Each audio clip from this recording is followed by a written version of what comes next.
ঘরের এখন এইরকম অবস্থায় দেখো, বিছানা ভর্তি। এখানে আমার সমস্ত শাড়ি আর এই অর্গানাইজারগুলোতে সমস্তভাবে শাড়ি আমার গোছানো থাকে।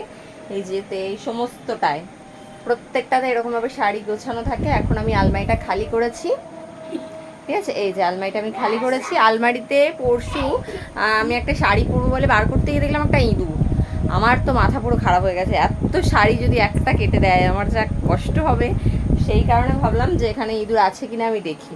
এই যে দেখো বন্ধুরা, এখানে আছে বলে তারপর আমি সমস্তটা এখন টেনে টেনে বার করেছি। এই যে ঘরের নিচে বিছানা পুরো ভর্তি করে ফেলেছি আমি শাড়িতে। এখন এগুলো পরিষ্কার করতে করতে কটা বাজবে জানি না, এখন 8টা অলরেডি বেজে গেছে। তো সবাইকে এখনও শুভরাত্রি আমি জানিয়ে দিচ্ছি, জানি না আর রাতে কোনো পোস্ট করতে পারবো কি না।